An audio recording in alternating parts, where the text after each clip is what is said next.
Assalamualaikum warahmatullahi wabarakatuh. Bismillah, alhamdulillah, wa syukrulillah, wassalatu wassalamu ala rasulillah. La haula wala quwata illa billah.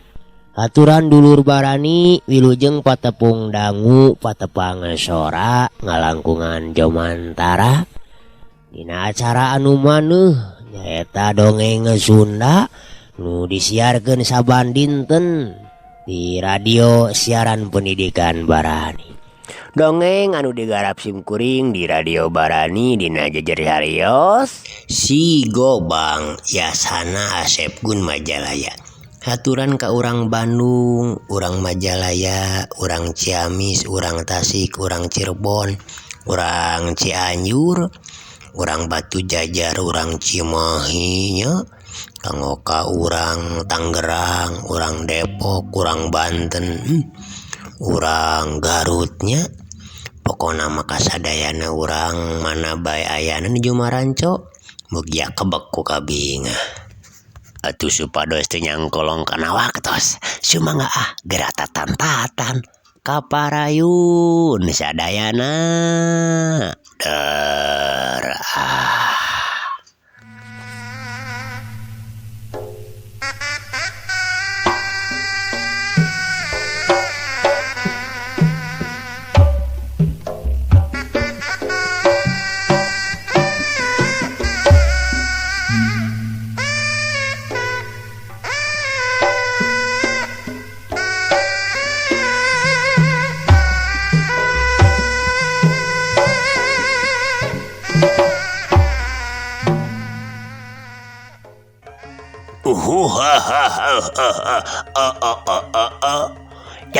mangkau turunan juri jarian sugan mah rupa-rupa teh bakarang teh sia mah teu umum jeung badur dulu. Eueuh Gobang cocolek tarasi diganti ku bedog mindul jeung karahaan deui. Naon teh bedog keris engko bedog tapi jiga keris euy. Rek kumaha neurak kana awak aing anu sareukeut oge eueuh hartina kana awak aing mah deuleu sia gonyuk. Ceuk Kidalimin tetep songong nyaritana teh. Nya hayang nyaho we kudu seukeut teu neurak, hayang nyaho kudu mintul. Tapi kadang da lain teu neurak tadi oge. Puguh sakitu seukeutna mah matak nepikeun ka sabat buntung oge koko di silaing teh. Ngan licik we. Kidalimin mah geuningan lain manusia jurig sugan mah. Teu umum ti batur ngebogaan ajian rawa rontek kawa siluman wae. Nu siluman mah geuningan Kidalimin. Jadi we bisa nyambung deui. Raga seta tiare ngagetrak manehna oge. Sedan ya konyuk deh. Aing mah teu dibantuan ku siluman. Ada wajurig barakasagan dulu. Dayar mangkelu palahos ya mah. Aing mah mimbana ajian rawa rontek kahed teh sia. Madak bisa nyambung deui oge. Ngarti sia teh tuh. Aing kajurig jalian. Teh mah Kidalimin.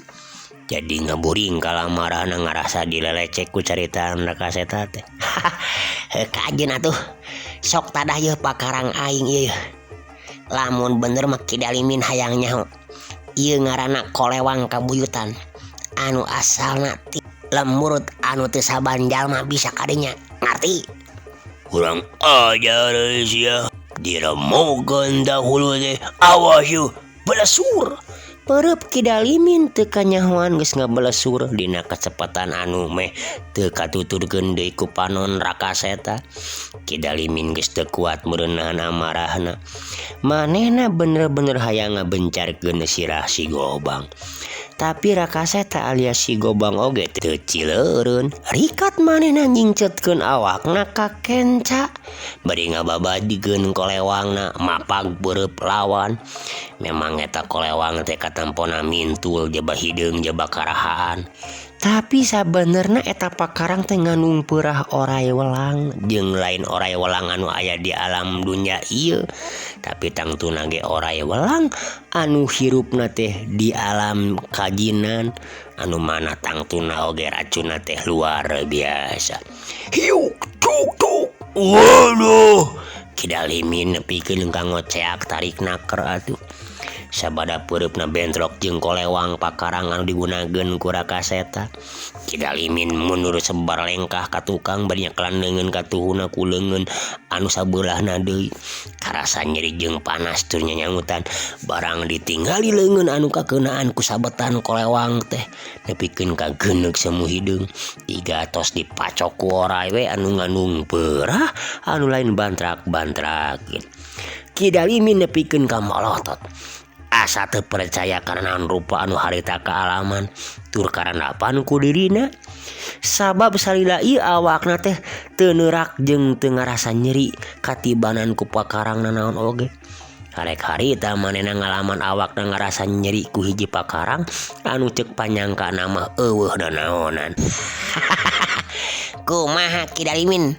Karasa yeuh pakarang mintul teh. Aduh, dasar manusia songgong rasa pangjagona we nya. Yeuh eueuh nu jago di alam dunya mah kabeh ge jama pasti aya apesna. Ujug-ujug takabur kitu we, ngaleuwihan pangeran nu maha mimpanna sagala kekuatan di alam dunya ieu. Kurang aya sia bangsat, sia mun ngarasa meunang leuh pikeun aing si Dalimin cadu ngahirupan ka manusia anu seungutna geus lanjang saperti kitu ke dewek hung. Loba omong wae tita tadi keneh euy. Sok-sok atuh. Mun bener-bener mah bacus ilaing teh Kidalimin.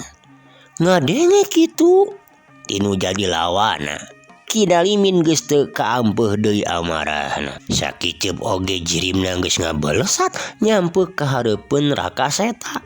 Dua peureupna patutur-tutur rek ngagedor kana careham lawan.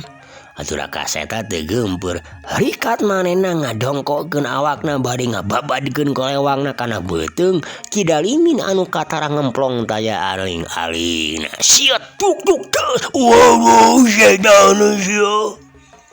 Kidalimin nyorowok tarik naker pikeun anu ngadua kalianana ngagero bari nyekelan beuteungna anu asa ditimpu ku besi ratusan kati beratna anu ngajadikeun awakna meyegeung sasolontodan jiga jalma anu mabok. Mireungeuh kitu Rakaseta teu hayang merede kasempetan kalawana.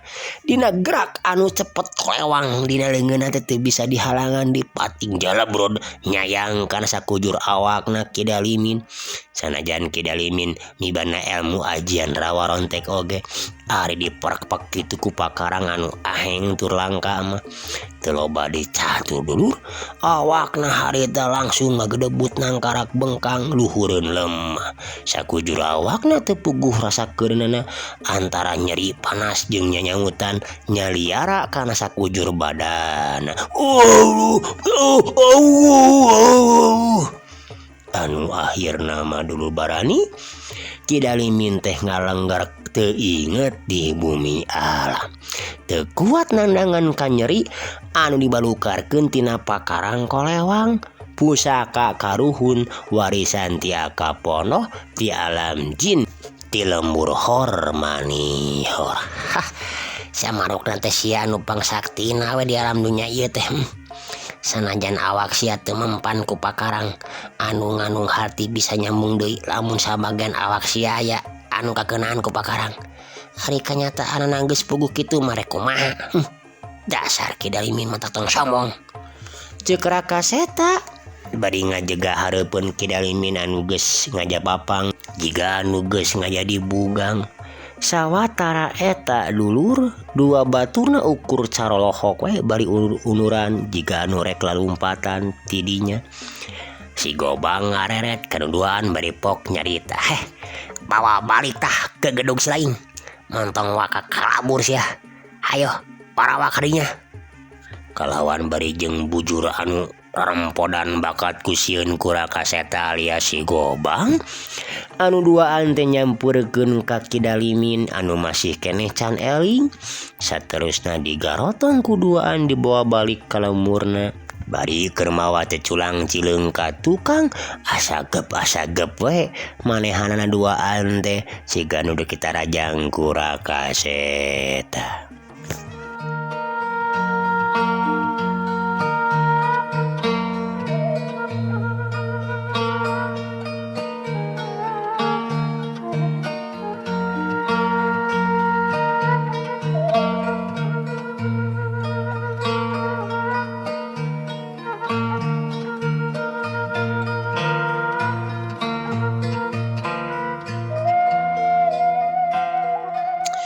Dulur barani ti saprak kajadian rubuhna Kidalimin. Kaayaan di saban wewengkon anu salila ieu sok mineng diranjah jeung dirampas harta bandana katut anu sejena. Jadi ting trim tur aman ayeuna mah. Atuh ngeunaan sawah anu kagaringan oge kiwari jadi henteu hese pikeun nyanyian. Sabab ti girangna geus teu dibarenung deui ku balad-baladna Kidira anu sakaligus baladna Kidalimin keneh. Atuh Kidalimin oge geus teu kadenge deui bejana ayeuna mah. Tapi nurutkeun salah saurang tatangga Mang Dasa, cenah Kidalimin teh geus taya di wewengkon Majalaya. Manehna nyaba ka wewengkon Banten ting rek naon ngan bisa dipastikeun manehna rek ngadatangan guruna deui pikeun nyieun balitungan ka dituna ka Rakaseta.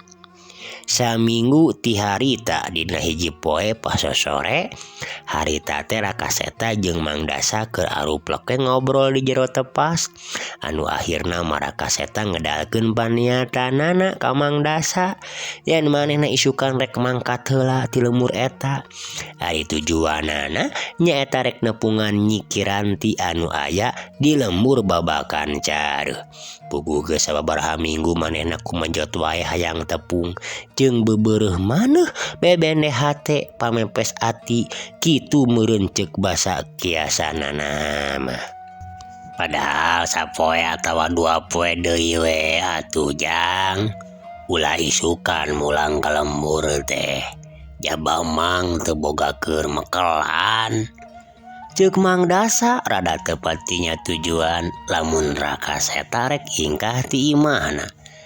Moal tiasa rupina mah Mang, dah lumayan tos lami deui abi teu ngalongok ka lemur babakan Careuh teh.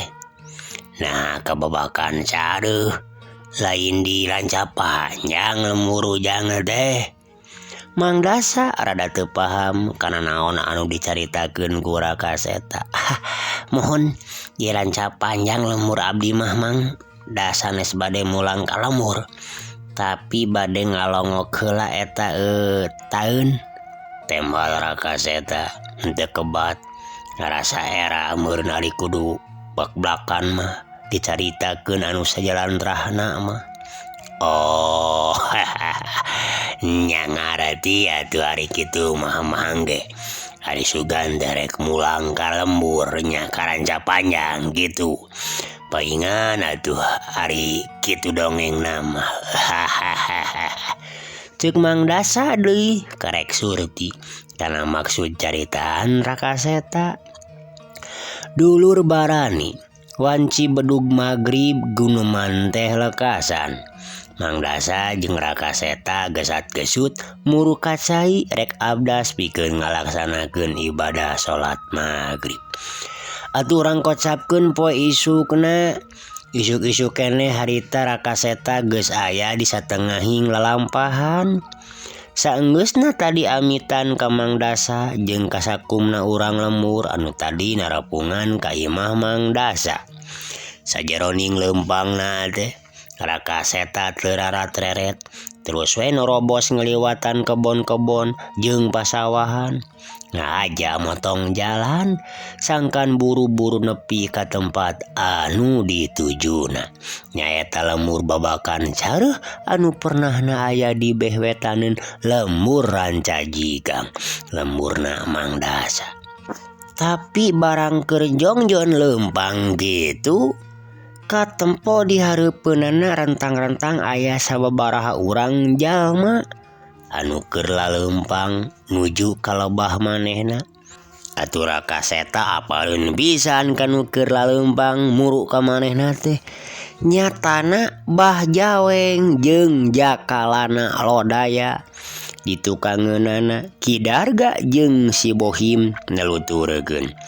Raka Seta apal keneh kana rupa si jakalana Lodaya anu sababaraha poe ka tukang kungsi bentrok jeung manehna nyepikeun ka ampir-ampiran kasoran lamun waktu harita teu ditulungan ku Kipatih Nagawelang teh mah. Rek kamarana cenah eta manusa-manusa teh nah geuning ngahiji jeung dua urang baladna Bah Jaweng. Pasti eta aki-aki anu panghareupna teh nu katelah Bah Jaweng. Keun teh sate Raka Seta. Dari manehna macan kungsi panggih kapan jeung Bah Jaweng mah. Ukur ka si Bohim jeung ka Ki Darga anu apaleun teh. Dina panyangkana pasti si jakalana Lodaya teh sarua ka asup salah saurang baladna Bah Jaweng. Atuh harita manehna buru-buru nyalingker ka tukangeun tangka. Bari panonna mah teu lesot merhatikeun kanu keur laleumpang muru ka lebah dinya. Kira-kira geus rada deukeut pisan aya di hareupeunana, di handeupeun tangkal anu dipake nyumputna. Celeng atuh si Gobang alias Raka Seta teh ngagajleung ka hareupeun anu opatan, saterusna ngajega di jajalaneunana. Bogoh we nepikeun ka rareuwaseun malahan malunur saeutik sababaraha lengkah ka tukang. Bah Jaweng jeung si jakalana Lodaya teh, Ki Darga jeung si Bohim nepikeun ka ngajarengkang atuh katubruk ku nuduaan. Kunaon ari Abah atuh kala nyuntrungkeun ka koring atuh cek si Bohim. Bari kancang ngajereg-jeg deui nangtung. Hampura Bohim euy lain jaya geuleuh setan sia ngareurewas goblok geuningan sia nya. Alus euy ngadon rek ngandeurkeun nyawa sia teh nya. Si Gobangnya ilaing deh cek Bah Jaweng meniti popolotot ka Raka Seta. Sedengkeun ari si jakalana Lodaya mah harita mundur rek nempokeun heula rek ngalalajoanan heula Bah Jaweng anu bakal dipastikeun bakal tarung adu hareupan jeung si Gobang.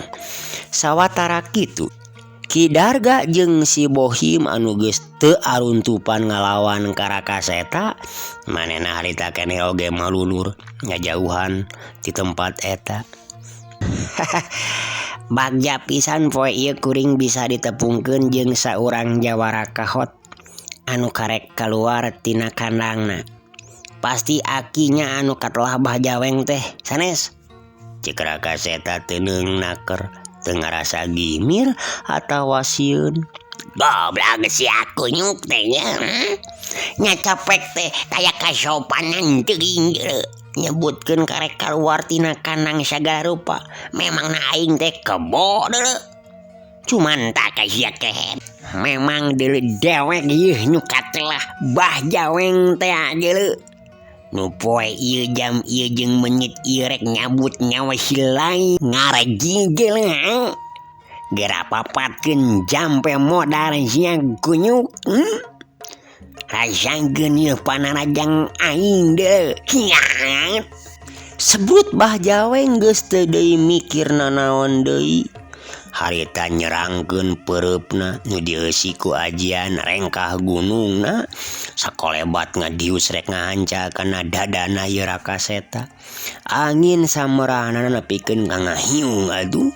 Diri ibarat sora ribuan engang nu kaluar tina sayangna. Di dieu nanakeun yen Mbah Jaweng teh bener-bener hayangnya kalikeun ngabinasakeun Rakaseta ku teungeulan ajian anelanana. Sabab Mbah Jaweng hayang nemongkeun ka si Jakalana Rodaya. Yen manehna teh lain jawara anu atah-atah jeung lain ukur beja tambah bau sungut hungkul. Tapi si Gobang oge da lain jawara sakatiga. Sanajan manehna kawilang can pati boga pangalaman dina hal ngayonan jawara-jawara kahot saperti Mbah Jaweng. Tapi kapan ilmu pangaweruh jeung pangadiwasana mah teu bisa dianggap enteng. Sakilat manehna ngarendekeun badana ka handap. Bareng jeung kitu dua leungeunna dina jurus ulin maung karuhuna. Dina wangunan cakar maung geus nyemprung rek ngajamret kana pingping kenca katuhu lawan. Sawatara eta peureup Mbah Jaweng geus tangtu ngeplos tina sasaran anu ngajadikeun awakna nyolontod ka hareup samudoyong. Berat-berat ceduk des. Cakaran leungeun Rakaseta geus teu bisa dihalangan di dulur. Akibat ku cepet-cepetna tapi keun kate bisa nakis ieu Mbah Jaweng teh. But-but ngahancakana dua pingping lawang. Dulur barani tapi Rakaseta kacida ngaranyugna atuh. Henteu nyangka sabab dua cakar leungeunna teh teu beda we jeung keunakana batu cadas. Ramo-ramo leungeunna teh menikeun karasa asa potong. Kunaon sia kakamuri ngis kitu Gobang deuleu. Ceuk Mbah Jaweng ngeyekeun. Atuh Rakaseta rada mundur saeutik sababaraha lengkah ka tukang bari ngeplet-ngepletkeun dua ramona leungeunna sabab karasana asa panas. Teu gampang deui sia hayang ngarubukeun yeuh si Jaweng mah kunyuk. Sok sia gerak katrugkeun sakabeh ilmu panyamu si lain teh jampe pamake sia teh montong kagok sok kaluarkeun Gobang cocolek tarasi teh yeuh. Nu saela ieu jadi anelan si lain teh deuleu. Dikira dewek deuk sieun kitu. Deuleu. Ceuk Mbah Jaweng ngarasa suka naker ningali Rakaseta jiga anu reuwas kitu teh. Aduh, aki-aki bongkok. Kalem heula atuh karasa kieu mah, mun geus asa meunang wae. Sorah, maju deui. Can satai kukuna geuningan sakieu mah. Teh Rakaseta teh ngarasa gentar. Kurang ngajar bangsat sia. Ngahina ka aing nyebut aki-aki bongkok. Di podaran si ayeuna keneh di setan. Hiat. Sebrut bae atuh ieu Mbah Jaweng teh ngadiuskeun jurusna anu kacida ampuna. Jurus anelanana Braja Musti. Tepikeun ka ngahiung atuh. Dulur barani atuh. Nempo kitu Rakaseta oge rada soak atuh nempo kacida tarikna eta teungeulan teh. Plos plos plos. Tapi awak Rakaseta teh hese pisan nyatana di teungeulna. Lantaran harita teh awak Rakaseta teh luak leok. Liret angkala kaya anu katebak ku angin sabab ngagunakeun jurus pucuk awi katebak angin. Sakumaha cepetna teungeulan Mbah Jaweng.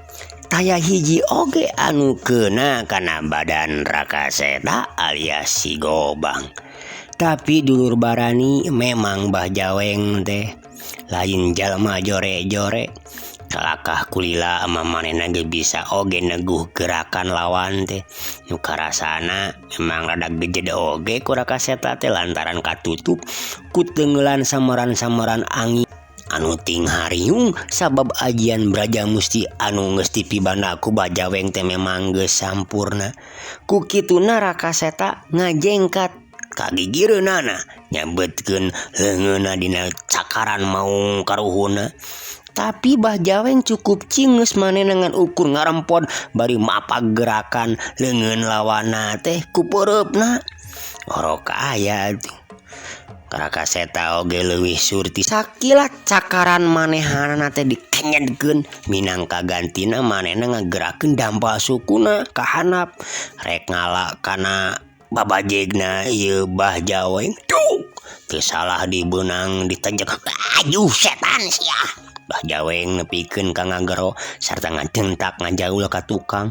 Orok aya dulu barani Raka Seta saeutik oge teu mere kasempetan bikeun nyenghap. Bakuna mah dulu barani nempo musuhna keur ilang kasaimbanganana. Ku kituna ieu teh kasempetan. Ku kitu langsung maya nyerangkeun di pereup kencana rek ngahancaeugana beungeutna ieu Bah Jaweng.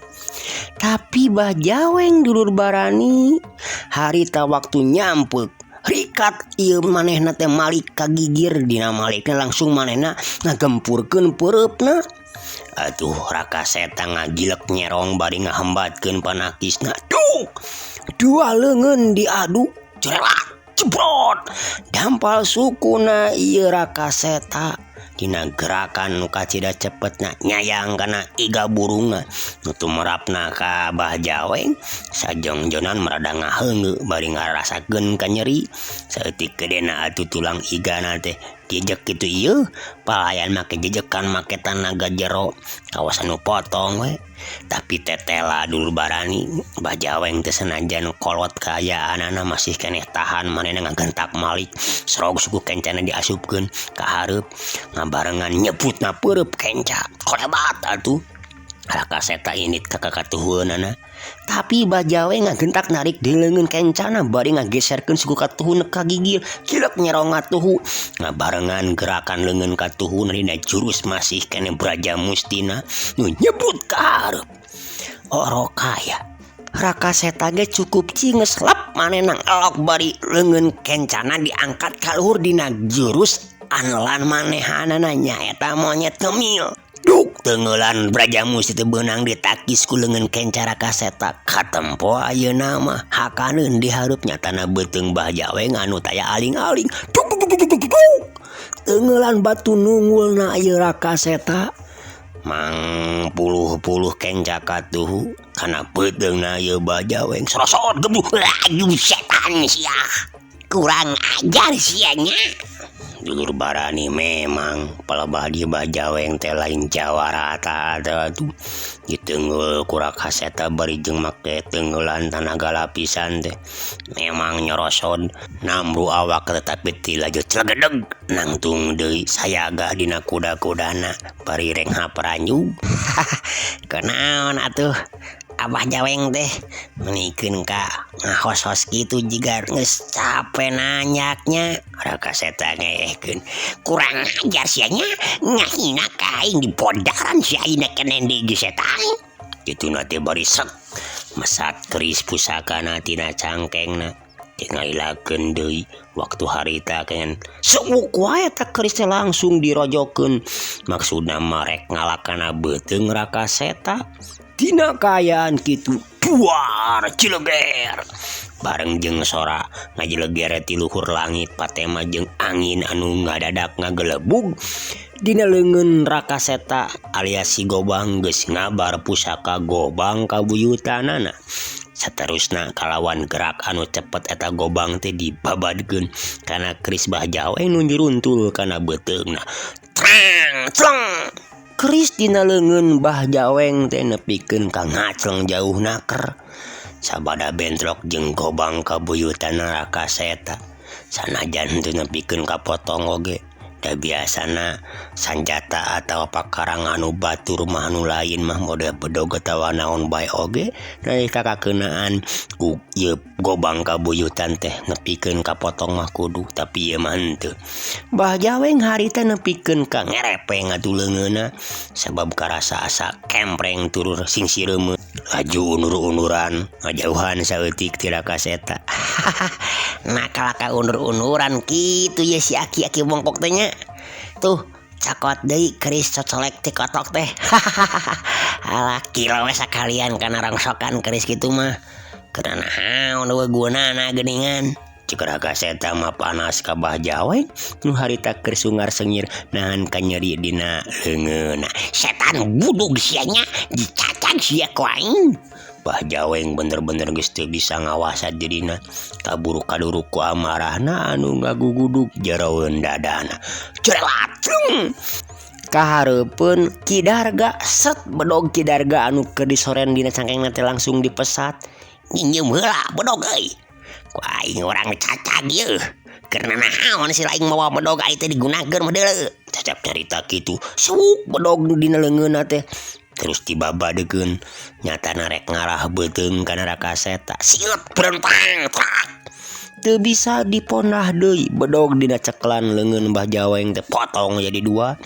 Mbah Jaweng nepikeun ka ti buburanya da teu mundur ka tukang mireungeuh gobang lawan geus nyemprung rek ngahanca kana dadana padahal apan manehna teh ngagem sababaraha ilmu kawedukan tapi teu ingkun naon harita mah Mbah Jaweng teh jiga nu poho we jeung sieun we meureun ku gobang mah sieun neurak kana awakna harita gobang kabuyutan dina ceklan leungeun Rakaseta leuwih cepet anu akhirna teh bisa disingkahan deui dulur dada Mbah Jaweng teh beunang kahanca nangalap pisan atuh tapi pohara ngaranjugna hate Rakaseta teh sabab dada lawan anu kasabet ku pakarang teh teu cecel teu bocel boro-boro kadawang teu raheut-raheut acan sigahna teh tapi ari gorowokna mah jeung rasa nyerina mah karasaeun ku Mbah Jaweng teh aduh Mbah Jaweng kakara sadar karena kekuatan nu aya dirina nyatana kekuatan tina ajian Batara Karang nu geus ngahiji jeung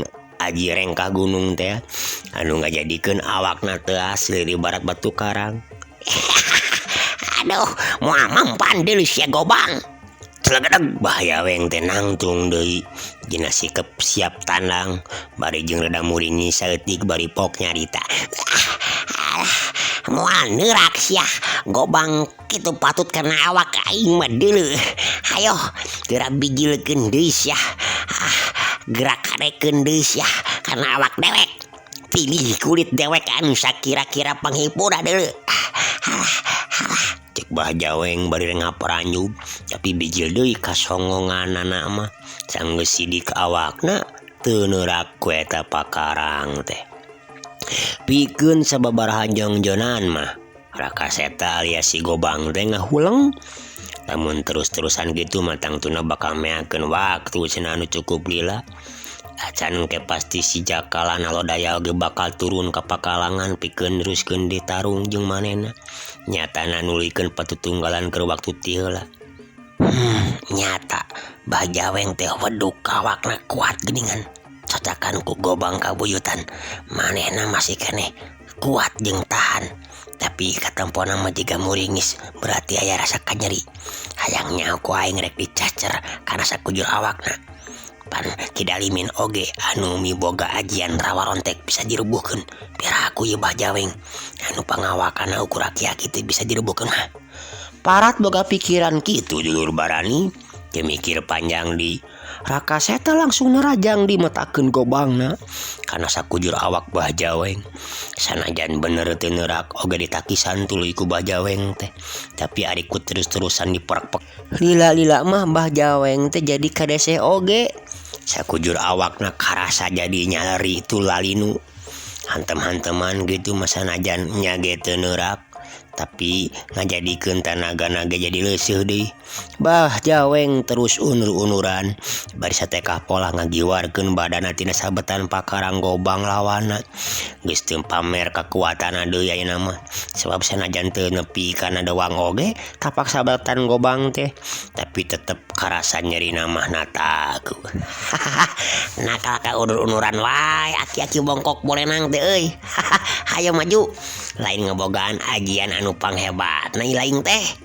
Rakaseta terus mapanas lawana kituna teh bari terus oge ngangesreg ka hareup nepikeun ka bener-bener ruang gerak Mbah Jaweng katutup tayal rongkrang pikeun ngahindarkeun sabetan-sabetan gobang lawana mireungeuh kaayaan saperti kitu si Jakalana lodaya anu tadi ngajanteng bari merhatikeun anu keur patutunggalan manehna geus teu bisa ngantep ka Mbah Jaweng anu jiwana bener-bener keur kaancam ku pakarang lawana nyata najan sakumaha weduk jeung sakumaha mibanda ajian anu aheng jeung langka oge Mbah Jaweng teh bisa kadese ku kahebatan eta gobang tapi da keur waktu ti heula mah asa eueuh nanaonan nalika adu hareupan jeung manehanana ku kituna ieu si Jakalana lodaya teh ngarasa teu ngarti oge kana kahebatan gobang kabuyutan anu mangrupakeun pakarang anelan musuhna. Tapi si Jakalana Lodaya teu hayang lila-lila mikir. Harita keneh badan ngablesat ka tengah-tengah pakalangan, bari ngudar pecutna tina cangkengna. Clegadeg cle. Suku si Jakalana Lodaya sakicep oge geus ngabedega di hareupeun Rakaseta alias si Gobang. Nu harita rek nyabetkeun deui Gobangna kana awak Bahjaweng. Tapi kulantaran mireungeuh aya si Jakalana Lodaya anu asup ka tengah-tengah pakalangan, Rakaseta teh jadi narik deui Gobangna. Saterusna dia palangkeun di hareupeun dadana kalawan sikep anu teuneng taya karempan. Ari Bahjaweng harita manehna keur liuk bari kadua sukuna nangunjar lambar, ngararasakeun sakujur awakna anu asa remuk tu ringsek teu puguh rasana. Kidarga jeung si Bohim geuwat nyampeurkeun ka gegedugna sabab maranehna ngarasa hariwang, sok sieun gegedugna teh kumaha onam.